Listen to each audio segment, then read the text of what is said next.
sa inyong lahat at maraming salamat po sa pag-unlak po sa amin ngayon. At ngayon pa lang po, mapapasalamat na po kami sa pagtulong niyo po sa amin dito sa show namin, sa The Legal Wife. At sana po magustuhan niyo. Good morning! Ang kinagisnan niya ay isang pamilyang puno ng pagmamahal. Dumating na si Javier. Dumating na ang asawa ko. Kailan pa kayo nagkikita? Asawa mo na ako! Javier! Nasa si Monica! Nasa si Monica! Eloisa, kukunin ko ng anak ko. Sino po kayo? Monica, ako ang papa mo. Di ikaw ang tatay ko! Simula ngayon, hindi ko na maririnig ang pangalan dating yan. Kung gusto mo maging parte ng pamilyang ito, susundin mo ako. Kung lumaki sana sa akin si Monica, wala tayong problemang ganito. Kuya mo pa rin sila Javi at Jasper. Mahalin mo sila. Bakit po? Kasi anak, kayo yung dapat. Siguro dahil naiwan siya at hindi niya alam kung anong dahilan, kung bakit ako, na normal na rason ng mga kababaihaw na iiwan na ba't nangyari sa akin to, bakit ako, pwedeng dahil nalulungkot na siya nag-self-pity, pwedeng iniisip niya karma. Karma siguro to dahil ang kasalanan ng magulang ko napapasa sa akin. At nasa kanya yun kung tatanggapin ba niya, akuin ba niya, hindi, sige, kasalanan kasi nito, kailangan kong pagsisihan, kailangan ko itong tiisin. Or, ay hindi, lalabanan ko to kasi iba ang buhay ko. Kasi pagsiksikan yung sarili mo sa isang lugar na kahit kailan hindi ka magiging parte. May problema ho ba kayo sa nanay ko? Alam naman natin kung paano niya niloko ang tatay mo. Bakit ho kayo pumapayag? Ano pa bang dapat gawin ni Monica para makabalik siya dyan sa puso mo? Ginagawa niya yun dahil sa iyo. Mararamdaman ko ba sa anak ko na ginagawa niya isang bagay dahil ako naman ang totoong mapapasaya niya? Sana isang araw alam ko na kung ano pa bang dapat gawin para mabuo yung pamilyang pangarap ng nanay ko. Bilang si Monica, wala naman hong immune sa pag-ibig. Sinabi ko naman hulong kanina. At lahat tayo nagmahal, nasaktan, at kailangan bumangon. Kasi kailangan ipagpatuloy ang buhay. So, ganun lang naman ho yung nakikita ko kay Monica na na-impress talaga ako sa karakter niya. Kasi mabangon ako kahit anong mangyari.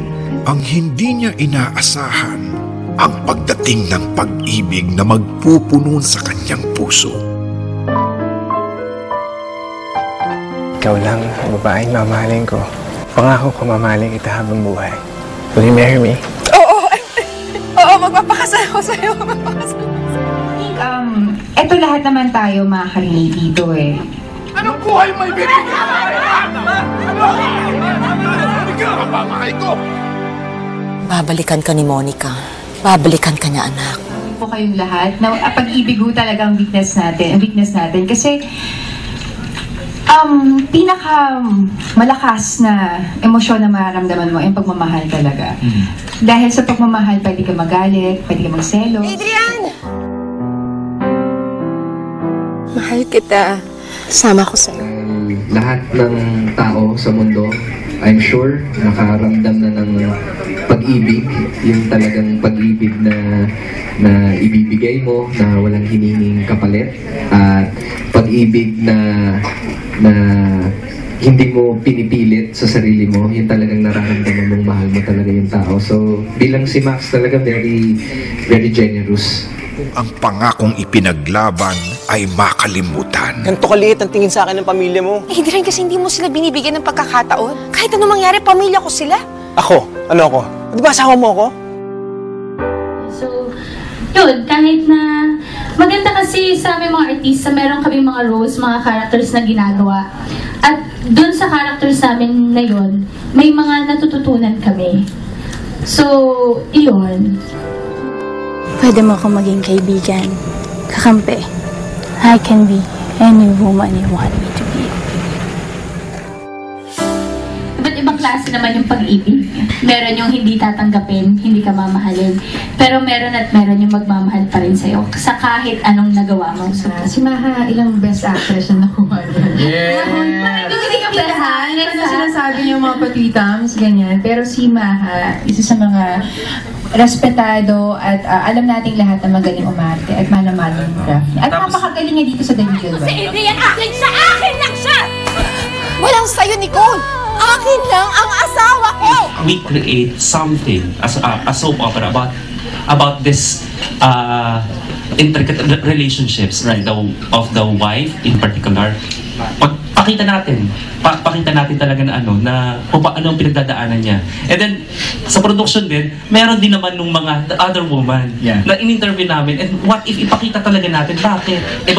Yung isa namin in-interview sabi nila, babae rin ako, ang hirap kasi babae rin ako at babae rin yung sinasaktan ko. So, at syempre dahil ang liit ng production, meron talaga na asawa na nag-iwan. So, nandoon yung so, nung in-interview namin itong mga tao na to, this is interesting. So, this time, hindi siya yung talagang soap opera na may mga kung ano-ano mga lihim or mga patayan, ganyan. Hindi. Ang pagtutuunan namin ng pansin talaga dito sa serye na to ay yung relationship ng bawat isa. And another guy comes along na tapat din namang magmamahal. So, bakit pwede naman pwede mo naman sabihin na pwede namang ito na lang. Bakit ba ako nagtsatsaga dito sa isa? So, yun yung klase ng drama. Hoy! Habang ikaw ay naririto sa dibdib, bakit kailangan ako magbayad ng kasalanan mo, Nay? Sobrang sakit, Nay! Sa creative at sa production na sa pagka pinanood nila yung Legal Wife, yung mga asawa, itatabi nila yung asawa at mga anak nila na panoorin natin to kasi kwento natin to. So more than really the sampalan at the ganyan, of course that's slave war, but really our heart really is to impart something that the audience will learn and would love to watch this because this is not just the story of this magagaling ng mga artista, but this is our story. Ibang parehong experience sa pinagdadaanan ni Nicole. Meron din kay Monica, meron kay Max, meron kay Adrian, meron din sa mga magulang, sa mga kaibigan, sa mga kapatid, sa mga naging parte ng buhay nila. I'm sure meron dun, ay ako yan parang nangyari sa akin yan saka nangyayari sa akin yan ngayon. Hindi mo sinasadyang dalawa kami, ha? Sinabi mo, ako lang! Nangako ka sa akin! Mahal ko si Adrian, sa akin lang siya! Walang sayo, Nicole! Akin lang ang asawa ko! Sana po magustuhan niyo po to at I'm sure marami ditong makaka-relate sa kwento ng Galigaluan. Kapag naputol na ang habang buhay, paano mo pa ito dudugtungan? Sana hindi ka na lang yung sinaktan. Sana naging akin ka na lang.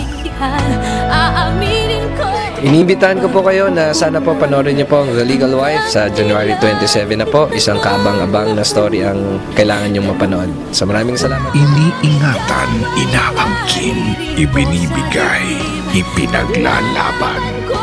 The Legal Wife.